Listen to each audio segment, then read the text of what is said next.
مشغول ہے، اور کوئی اختلاف نہیں، سب کے سب جس کے پیچھے کھڑا کر دیا سب اس کے پیچھے کھڑے ہوئے۔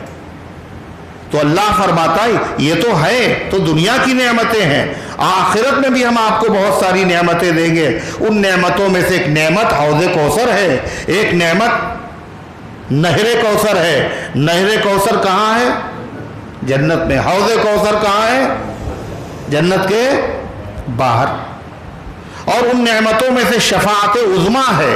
شفاعت عظمیٰ سب سے پہلے اللہ کے نبی سفارش کریں، اور ساری دنیا کی مخلوق، ہر نبی کی امت پریشان ہوگی، اس لیے کہ دھوپ، تمازت کا عالم، اور جتنے گناہ اتنا پسینہ، نفسی نفسی کا عالم، سب پریشان ہیں۔ یا اللہ حساب کتاب شروع ہو جائے اور جہاں جانا ہو وہاں چلے جائیں، حساب تو شروع ہو۔ یوم یقوم الناس لرب العالمین، لوگ رب العالمین کے سامنے کھڑے ہوں گے، پریشان، کیا کریں، کس سے کہیں، کہاں جائیں؟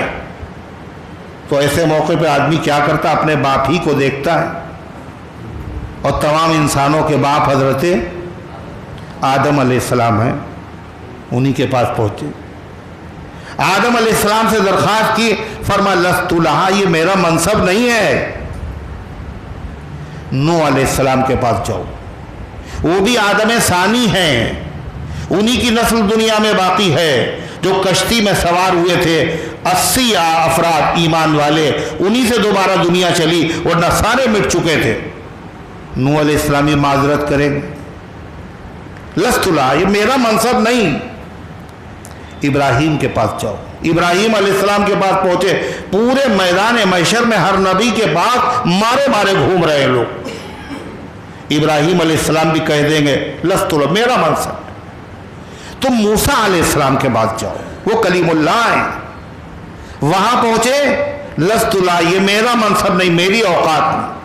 کہیں اللہ نے یہ پوچھ لیا، کہیں اللہ نے یہ سوال، ہر نبی ڈر رہا ہے۔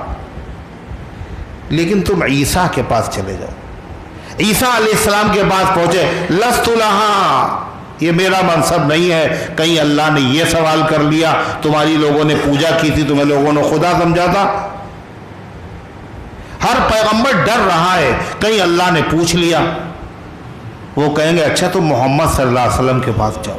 اب وہ سارے پیغمبروں کی امتیں اللہ کے نبی کے دروازے پر، حضور پاک صلی اللہ علیہ وسلم کی خدمت میں جب عرض کریں گے تو آپ کیا کہیں گے؟ انا لہا، میں یہ کام کروں گا تمہارا۔ کیوں کہیں گے آپ تو سب سے زیادہ اللہ سے ڈرنے والے تھے، انی اخشاکم للہ واتقاکم، آپ نے فرمایا تم سب سے زیادہ میں اللہ سے ڈرنے والا ہوں۔ مگر اللہ کے پیغمبر کیوں کہیں گے میں کروں گا یہ کام؟ اس لیے کہ سارے پیغمبروں کو خطرہ ہے، اور اللہ کے پیغمبر کو وہ خطرہ نہیں ہے۔ دنیا ہی میں اللہ نے اس خطرے سے آپ کو مطمئن کر دیا، اور کیا کہا؟ وَوَضَعْنَا عَنْكَ وِزْرَكَ، اے پیغمبر ہم نے وہ بوجھ آپ کی گردن سے ہٹا دیا جس نے آپ کی پیٹھ کو توڑ کے رکھ دیا تھا، اور وہ یہی تھا۔ کہیں اللہ نے یہ پوچھا، کہیں اللہ نے یہ پوچھا، اللہ تعالیٰ نے کیا فرمایا؟ لِيَغْفِرَ لَكَ اللَّهُ مَا تَقَدَّمَ مِن ذَنبِكَ وَمَا تَأَخَّرَ، اے پیغمبر آپ کے اگلے اور پچھلے سب معاف، سب معاف، آپ سے گناہ ہوئے ہی نہیں، جن کو آپ گناہ سمجھ بھی رہے ہیں وہ سب معاف۔ یہ اللہ نے اللہ کے نبی کے علاوہ کسی سے نہیں کہا۔ ہر پیغمبر لرز رہا ہوگا، آپ فرمائیں گے انا لہا، میں یہ کام کروں۔ اور پھر کیسے کریں گے آپ یہ کام؟ عرش اعظم کے پائے کے پاس آپ سجدہ کریں گے، اور ایسا سجدہ، بڑا لمبا سجدہ۔ مسند احمد کی روایت ہے 1 ہفتے تک آپ سجدے میں پڑے رہیں گے۔ کتنا لمبا سجدہ؟ 1 ہفتہ۔ اور بالآخر اللہ تبارک و تعالیٰ کی رحمت متوجہ ہوگی، اور اللہ کی طرف سے کہا جائے گا یا محمد ارفع راسک، اے محمد صلی اللہ علیہ وسلم سر اٹھائیے، سل توتا، مانگیے دیا جائے گا، وشفع تشفع، سفارش کیجئے